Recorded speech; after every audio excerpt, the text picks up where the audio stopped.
Amperge Convida, com Heloísa Carpena. O Amperge Convida prestou homenagem às mulheres no seu mês. Primeiro abordou o tema dos direitos humanos e minorias com a promotora Roberta Rosa. Em seguida, tratou de violência doméstica com a promotora Isabela Jourdan. Se você não ouviu, vai lá conferir. E hoje vamos seguir nessa toada conversando com mais uma mulher sobre o desfecho mais dramático desses casos, os homicídios e, em especial, os feminicídios. A nossa convidada de hoje é a promotora de justiça Simone Sibilho, que foi a primeira mulher a coordenar o GAECO, o Grupo Especial de Combate ao Crime Organizado.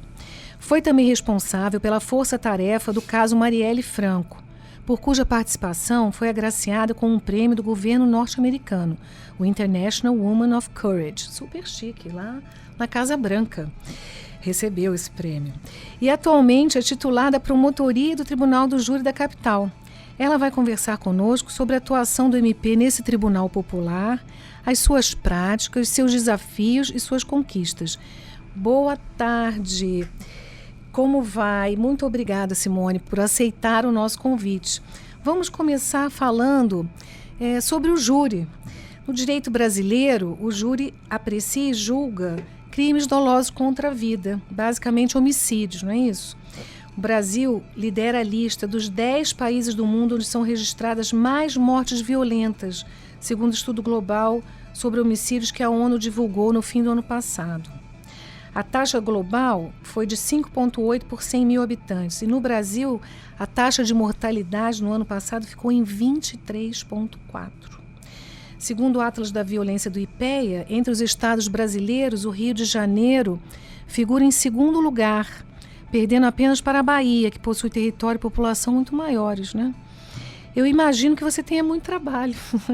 E eu sei que o índice de condenações do Tribunal do Júri da Capital, aqui do Rio de Janeiro, é alto. Por que então se fala tanto em impunidade?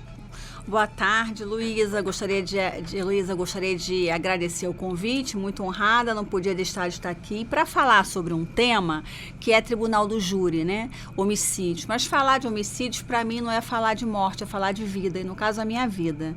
Eu já tenho 20 anos de Ministério Público, desses 20 anos, os 20 anos no Tribunal do Júri. Eu só me afastei para coordenar o GAECO pela primeira vez e depois retornei para a minha função, né? Então, eu acredito muito, na pavimentação, na semeadura. Eu acredito que nós, promotores de justiça, somos agentes de transformação social, agentes multiplicadores. Eu acredito que as nossas atividades, elas podem impactar na vida de tantas vítimas e familiares de vítimas, dessas vítimas desfalcadas, impactadas, com a presença da ausência dos seus entes. Daí a importância do promotor do Tribunal do Júri, né? Como você bem falou, o Tribunal do Júri, ele é um tribunal com uma experiência republicana democrática como nenhuma outra, né? Existe uma frase que eu gosto muito que fala que o Tribunal do Júri, ele é o pulmão que bombeia o sangue da democracia para o corpo do Poder Judiciário. E essa frase, ela reflete bem o que é o Tribunal do Júri, né? O povo julgando o povo por um crime que foi praticado contra o povo. Nesses meus 20 anos de Tribunal do Júri, a experiência demonstra que o Tribunal do Júri nunca erra. E quando os erros acontecem, não são por culpa do Tribunal do Júri. Muitas vezes o erro pode ser de entendimento e não de vontade. O Tribunal do Júri, para mim, ele é o sopro de esperança na vida de tantas pessoas, né? E a esperança que se prolonga há muito tempo faz endurecer o coração. Eu acho que essa tarefa, você bem trouxe aí os números exorbitantes de homicídios no mundo e no Brasil.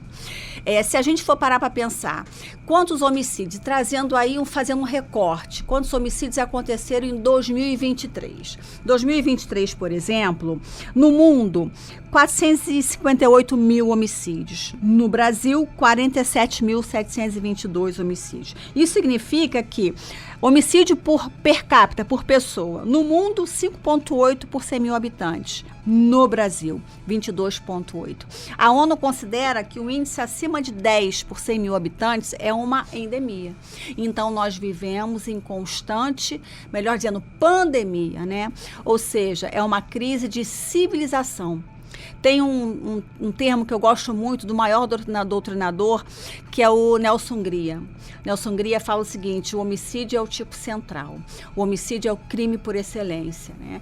O homicídio, ele revela a mais chocante violação do senso moral médio da humanidade civilizada. É uma reversão atávica às eras primevas da barbárie. É com isso que a gente lida todos os dias, o promotor do júri, né? Só que o promotor do júri precisa ter o desafio que é enfrentar esses crimes, mas, sobretudo, promover a cada dia o reencontro das vítimas com os seus direitos. Essa é a grande missão do Tribunal do Júri. É o direito de informação, de participação, o direito de proteção, o direito de reparação de todas as vítimas. Vítimas essas que no conceito do CNMP mesmo, né, a resolução do CNMP 243, a resolução 181, vítimas diretas e indiretas. Quando uma pessoa morre junto com ela toda a família, né, todo o grupo de amigos. Então, nós lidamos com isso todos os dias. Mas você não disse sobre o seu trabalho. Falei que você trabalha muito. Então, conta para nós como é que é esse índice de condenações no Tribunal do Júri da capital. Na capital, nós temos 4 tribunais do júri. Eu componho o 2º Tribunal do Júri. Desde quando, na verdade, antes da capital, eu fui 13 anos da Baixada Fluminense, numa cidade chamada Duque de Caxias, né? Uma cidade que é muito, muito populosa e o índice de homicídio lá é muito grande também. Durante esses 13 anos, eu posso dizer para você que o índice de responsabilização dos culpados é quase que 100%. Né? E na capital também, ele é muito similar a isso. E eu costumo dizer o seguinte: nós não somos melhores, Heloísa, porque ganhamos ou perdemos um júri. Nós somos melhores porque nós promovemos em todos os plenários o reencontro das vítimas com seus direitos. É isso que faz com que o trabalho do Ministério Público ele seja reafirmado a cada dia. Quando a gente fala o índice de condenação é alto, é muito alto na minha promotoria, mas sobretudo porque existe um trabalho de pavimentação que nós fazemos desde o início em que o processo aporta na nossa promotoria, que é um protocolo que eu chamo de encontro com seus direitos, né? E a gente depois pode desenvolver isso melhor. Sim, vamos falar sobre as vítimas em seguida. Por enquanto, eu queria aproveitar a tua experiência, né? Você coordenou o GAECO e agora atua no Tribunal do Júri, quer dizer, agora não, né? Depois de todos esses anos. Então, eu queria saber de você, que tem a dupla expertise, quais são os desafios de investigar e punir pela prática de homicídio no contexto das facções criminosas, que é um problema, não sei se é típico do nosso estado, mas é muito marcante no Rio de Janeiro. Sim. A gente pode observar que assim, as características e a dinâmica da criminalidade, da letalidade violenta, ela está intimamente associada à existência de organizações criminosas, seja facção de tráfico, seja milícia, seja contravenção, enfim. Ou seja, significa dizer que quanto mais em um local existe mercados ilícitos ou organização criminosa, isso impacta diretamente nos índices de homicídios. Mas essa relação nem sempre é uma relação dessa maneira. Muitas vezes pode acontecer o inverso. Em um local conflagrado, dominado por uma organização criminosa, naquele local os índices de homicídio ele pode ser baixíssimo. Isso acontece, por exemplo, em algumas regiões da Zona Oeste. Isso acontece nessas regiões onde tem um número de milicianos hoje, evidentemente também o tráfico de drogas que começam a se associar a essas milícias, mas nessas localidades o índice de homicídio ele pode ser baixo. Significa que o promotor daquela comarca tem que ficar muito atento para os números de homicídios. Se ele está muito exagerado, você pode ter aí um contexto de organização criminosa. Mas se ele também está muito baixo, ele pode dar uma falsa impressão que aquela localidade, ela está, na verdade, tudo ok, quando na verdade ela está dominada igualmente por organização criminosa. Bom, e o que isso impacta na nossa atividade fim do promotor de justiça? Quando você tem um crime de homicídio em um contexto de organização criminosa, o olhar para aquela aquela elucidação, o olhar para aquela instrução probatória, o olhar para a atuação do promotor, ele é diferenciado. Porque quando antes de você ter o avanço das organizações criminosas, você tinha um crime romanceado, como era quando eu entrei no Ministério Público, por exemplo. Os homicídios eram aqueles homicídios normais, né? Numa relação de conflito entre vizinhos, uma relação de conflito, uma relação no trânsito, ou, em regra, feminicídio, que naquela época não eram chamados de feminicídio, de modo que eles já nasciam elucidados. E a questão probatória, muito fácil, porque as pessoas não eram pessoas do mundo do crime, eram pessoas, em regra, da comunidade e que não temiam, portanto, a prestar depoimento. Portanto, o crime já quase que nascia elucidado. Evidentemente que o desafio era a retórica do promotor do júri, de falar bem, de saber explorar bem as provas, e do outro lado você tinha a defesa, que também tinha esse desafio. Portanto, era um conflito de gigantes, né? Ou seja, de pessoas boas no tribunal do júri e que vencia ou venceria quem tivesse, evidentemente, a melhor retórica, né? Quem conseguisse explorar a prova de uma melhor maneira. Hoje o cenário é diferente. Hoje o contexto que nós temos é o seguinte: são crimes praticados em organização criminosa, são crimes praticados sob contexto de organização criminosa, em que as testemunhas, elas pertencem àquela localidade conflagrada, e que a influência intimidatória desses criminosos pode influenciar na produção probatória. O crime se profissionalizou, né? Me parece, nesse contexto. O crime se profissionalizou, o crime se digitalizou e nós não podemos mais ficar na era analógica. Esse é o grande desafio dos promotores do Tribunal do Júri atualmente. Ele precisa vencer, muitas vezes, o desafio que é trazer testemunhas, porque muitas testemunhas preferem o silêncio instrutório ao silêncio sepulcral, ou seja, é aquela máxima de que as pessoas não veem, não falam e não escutam. A síndrome dos macacos sábios, né?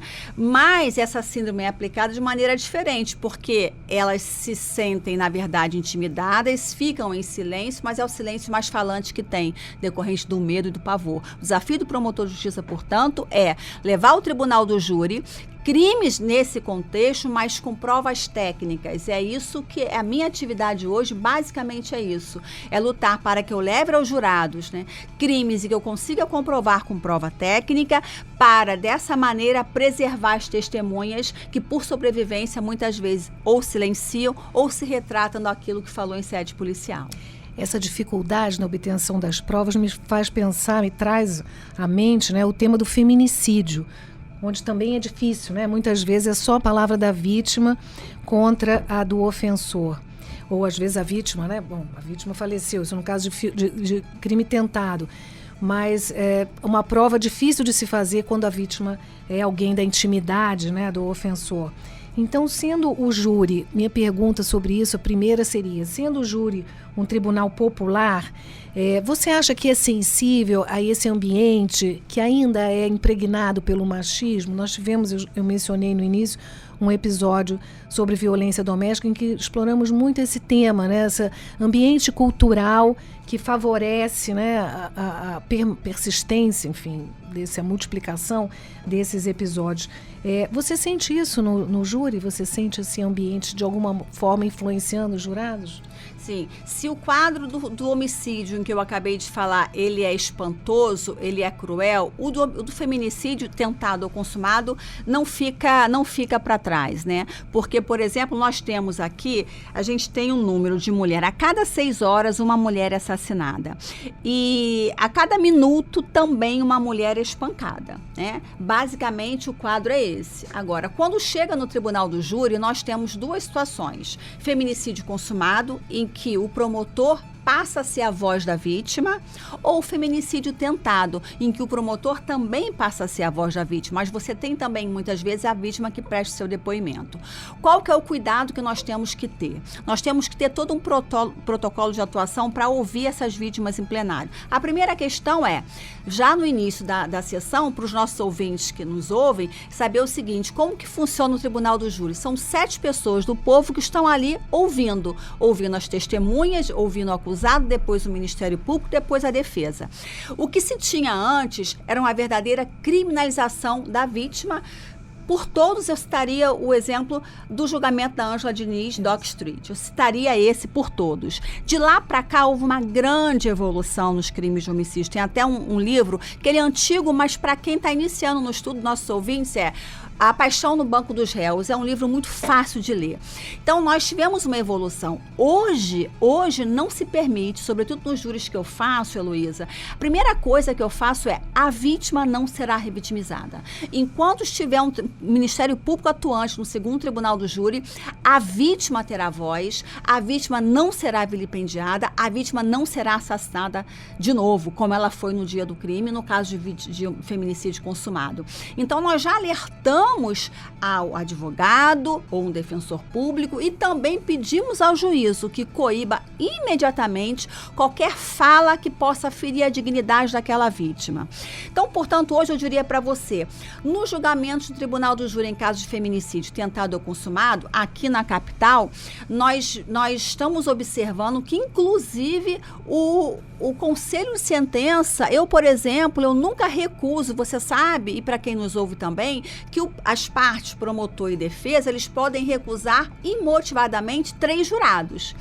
Mas nesses casos eu nunca recuso o jurado quando é do sexo masculino, porque eu acredito fielmente, como a realidade tem demonstrado, que eles se desincumbem muito bem do seu mistério de julgar feminicídio, ainda que sejam homens. Até porque a humanidade, metade é mulher e a outra metade é mãe dessa outra metade, porque, na verdade, são os nossos filhos. Então, todos os homens são, na verdade, filhos de mulher. Então, eu trago essa realidade e eu não tenho observado, muito pelo contrário, eu tenho observado que em casos de feminicídio, o Tribunal do Júri está sendo implacável. Eles ficam jungidos à prova, os fatos que foram levados a eles, e eles não fazem nenhuma diferenciação. Eu tenho elogiado muito o Tribunal do Júri, porque o Tribunal do Júri tem se reafirmado como, na verdade, a instituição que mais tem tido acerto nas suas decisões.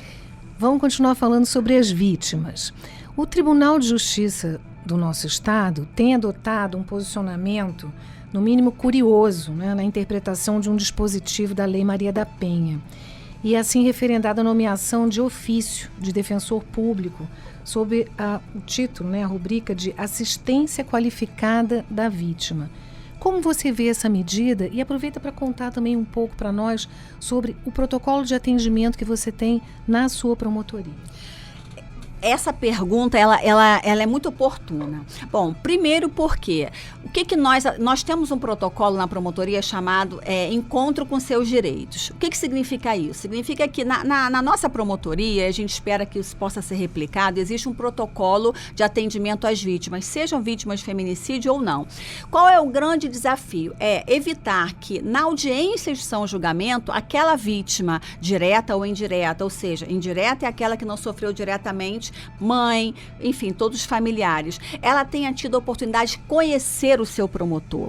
De modo em que, quando o processo aporta na minha promotoria, eu e a minha equipe já faz contato com a vítima, se sobreviva, ou com algum familiar. E se não tiver contato com essas pessoas, se elas não foram ouvidas na época do inquérito, nós oficiamos aquelas bases de dados cadastradas para que nós façamos esse contato direto, e eu faço diretamente uma reunião, seja presencial, seja virtual, a depender da vontade dela. A maioria, por questão financeira, prefere virtual. Mas nós fazemos reuniões. Muitas vezes eu faço até reunião aos sábado, se for melhor para essa vítima. De modo em que, antes da audiência de São Julgamento, toda vítima possa ter tido contato comigo, promotora do caso, pelo menos uma vez. Com isso, a gente consegue trazer para o processo muitas informações que muitas vezes no inquérito não havia. E a gente chama isso de colocar em prática o direito de informação, o direito de participação da vítima. Então, nesse momento, o meu processo já tem todas as informações da vítima,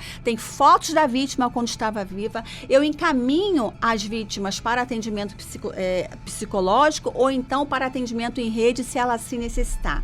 Além disso, se ela assim quiser, eu encaminho para o nosso núcleo de atendimento às vítimas, que o Ministério Público possui e é muito atuante também. Então, ela, além de ter tido contato direto com o seu promotor, e essa tarefa eu não delego para ninguém, eu mesma que faço. Além de já ter sido encaminhada para atendimento em rede, eu consigo vestir o processo com tudo que é relevante para lá na condenação aplicar uma pena devida. Quais foram as consequências do crime? Nós juntamos aí toda a documentação do atendimento psicológico, se ela ficou em depressão, se ela toma remédio, tudo isso é consequência do crime. Então, se por um lado a gente acolhe a vítima, por outro lado também a gente informa e traz essa informação do processo. Bom, já que o Ministério Público possui historicamente esse viés, essa verve de receber e acolher a vítima, e a vítima é nossa, é do promotor, é do Ministério Público, nós não podemos fingir que isso não acontece. Essa decisão do tribunal, alguns estados, alguns juízes têm, não é só no Rio de Janeiro.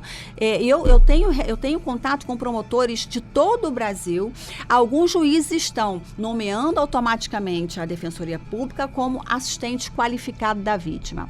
Onde é que tem essa previsão? Não tem essa previsão legal, né? Isso foi uma construção que, na verdade, decorre da própria Lei Maria da Penha, mas que não determina isso, porque o Tribunal do Júri, ele é um rito que tem uma ritualística própria.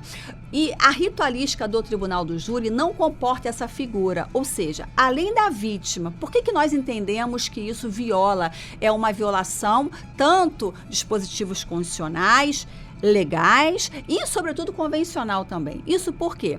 Porque isso, na verdade, está revitimizando a vítima, Heloísa. Eu tenho exemplos claros disso, né? O que acontece? Muitas vezes, a vítima, quando chega, ela não quer participar.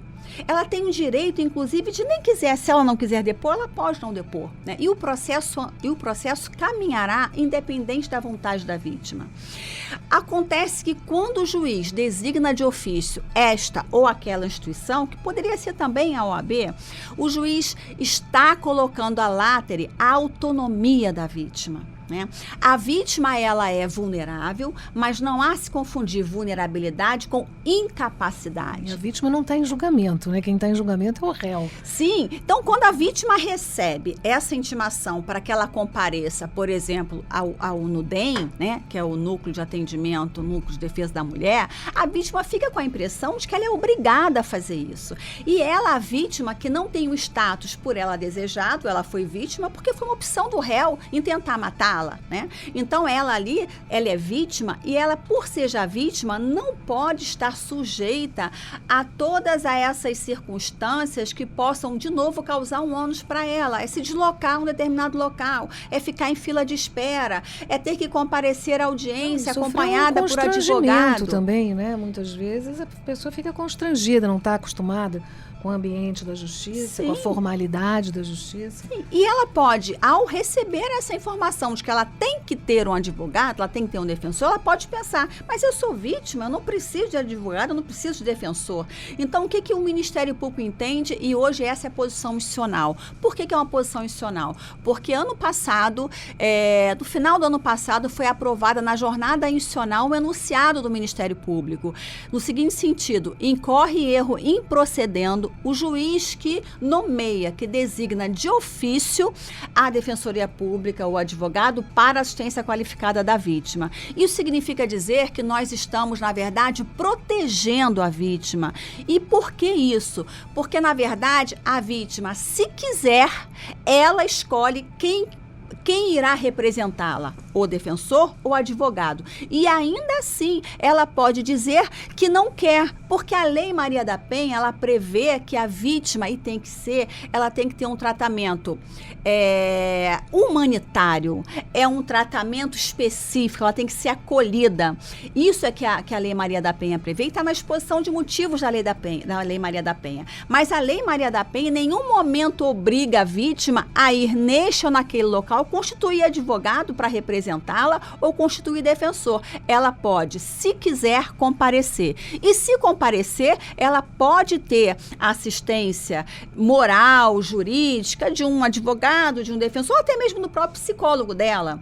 Mas não significa que isso é uma exigência do Código de Processo Penal, porque a Lei Maria da Penha em nenhum momento criou uma figura de litisconsórcio ativo necessário. Ou seja, você tem o promotor de um lado e você tem o defensor do réu, que pode ser defensor público ou defensor dativo. E o próprio réu escolhe quem ele quer que o represente. Ele pode escolher o defensor, ele pode escolher um advogado.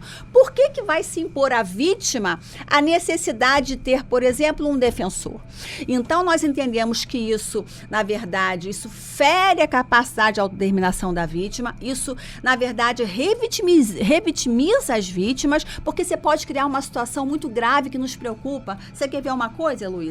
Você pode ter o acusado sabendo que a vítima vai estar com o defensor ou com o advogado, ele pode ir lá e tentar um acordo. Ou então pode ir lá e ela pode ser orientada, como eu tenho visto se acontecer, inclusive até em palestras que eu assisti, no seguinte sentido: eles estão orientando a vítima a ficar silente, a não falar nada, para que ela não produza a prova e o acusado seja absolvido. Naquelas hipóteses que são muito comuns da vítima perdoar o seu ofensor. Sim, principalmente nesses casos em que há uma relação prévia, né? Nesses casos de violência doméstica, em que o ofensor e a vítima muitas vezes têm uma relação amorosa, né? Ou tiveram no passado. E é muito comum, nesses casos, a vítima perdoar o seu ofensor. E estimular que a vítima fica silente significa reverter, significa voltarmos a todo aquele período que nós lutamos contra, que é não podemos silenciar essas vítimas, e essas vítimas precisam falar. E se elas não quiserem, e aí fica por conta delas, a ação penal irá, na verdade, prosseguir.